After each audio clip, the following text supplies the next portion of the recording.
I've been noticing more and more as of late, and perhaps you've also noticed this, that the current iteration, the modern American, we see them every day. We are one of them. We are these dynamic creatures, and we've equipped and armed ourselves with smartphones, and we now have access to the lifetime of human information right there in our hand. It's right there in our pocket. We've got artificial intelligence. We've created absolute super intelligence that should help us to be more thoughtful, should help us to be more mindful, should help us to be more attentive, should help us to be more forward thinking. But at the same time, we have, I don't know if there's a direct correlation or if it's causation. Our attention span has shrunk with the amount of technology and innovation that we've created. And there's this new, and I no, it's not new. It's carpe diem, but it's live like there's no tomorrow. Live like there's no tomorrow.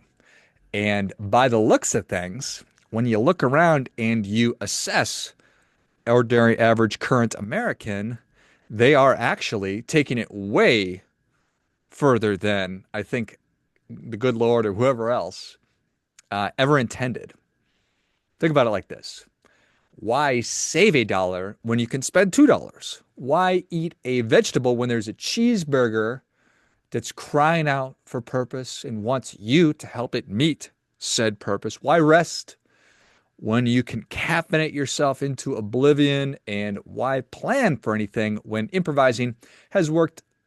Well, it really has never worked. It really doesn't lead to anything great when we just improvise life instead of actually sitting down and thinking about it and planning for it. So, this whole philosophy of live like there's no tomorrow, could we boil it down? Could we reduce it down to, if I might die at midnight tonight, I ought to make a fool of myself until 11:59.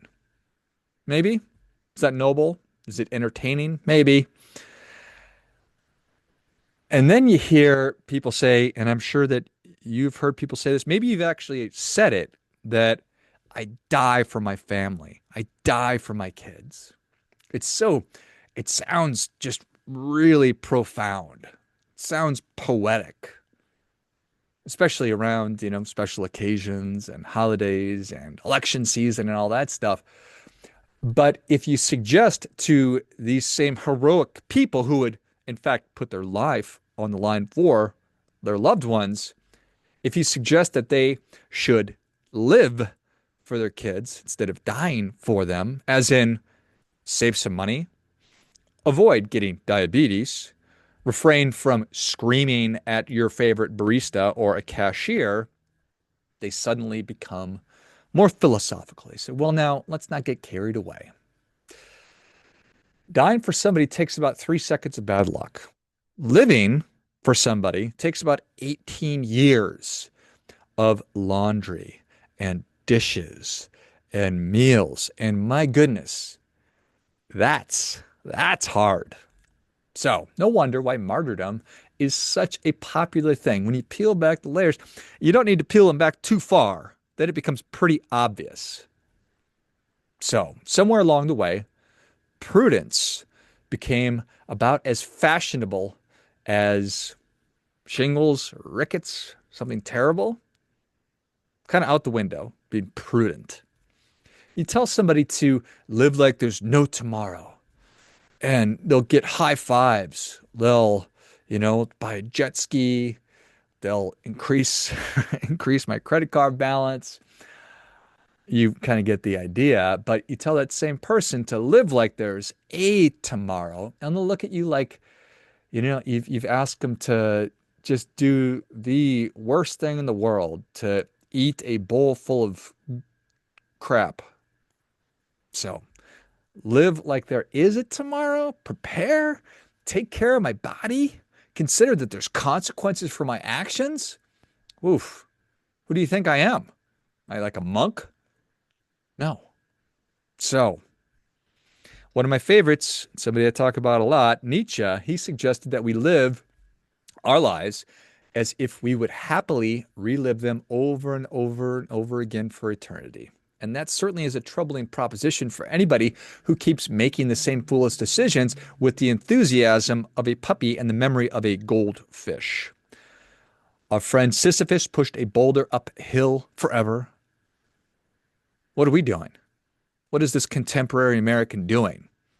Well, I guess that they're pushing a shopping cart full of processed food and unexamined ideas. And not forever, for a pretty limited amount of time. What about our friend Maslow? He politely reminds us that becoming our best selves requires effort, hard, unglamorous, repetitive effort. That's not appealing or attractive. So what I'm supposed to do is appreciate the value of work and commitment and consistent effort and refined effort. That's what you want me to do. Yeah, that is what is required. But if Maslow has a hierarchy of needs and a pyramid, which we all remember, I think that contemporary American person would say, well, you know what? It's going to be it on that pyramid is certainly Wi-Fi's got to be there. We're going to need snacks. There's going to be plenty of excuses.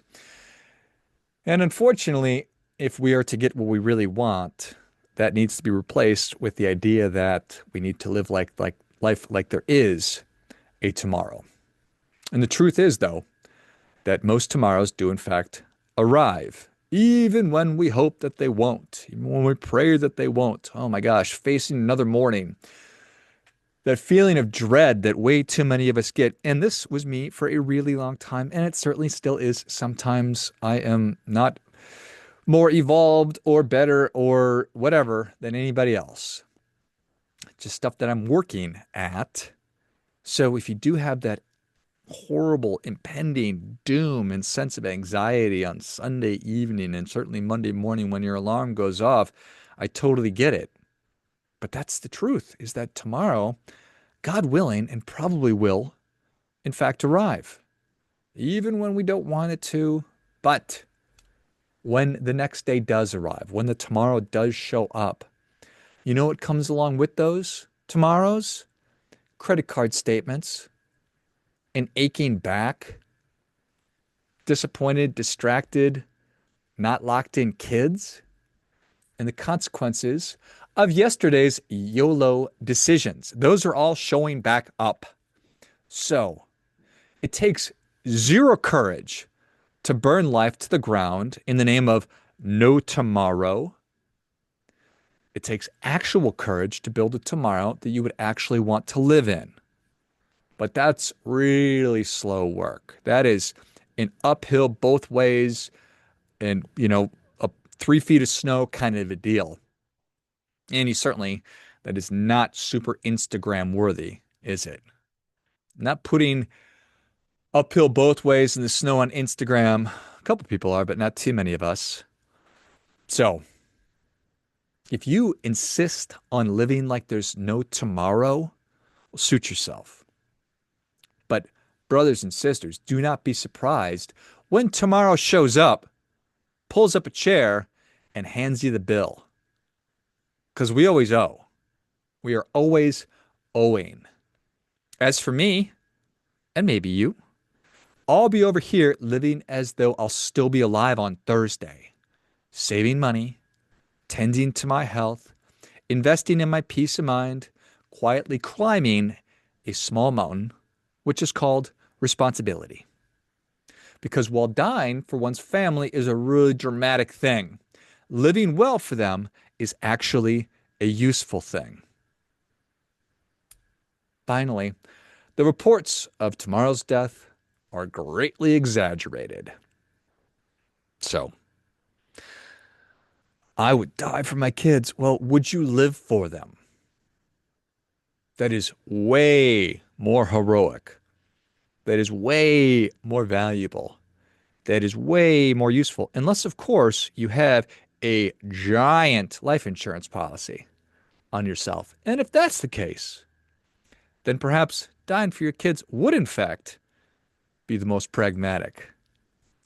What an interesting exercise that is. Why not go down that path? If I had a $10 million life insurance policy, would I be better off being alive for my kids or not? That's a really morbid, awful thing to say and to think about. But it might be worth kicking around. And if your answer is, you know what, better off dead, well, then I advocate and suggest and implore you to rethink the whole program, to rethink the whole enterprise. What would it take for you to start living for your loved ones, start living for your kids, to start acting like there is, in fact, a tomorrow, and I must be there to do what must be done? Do your part by doing your best.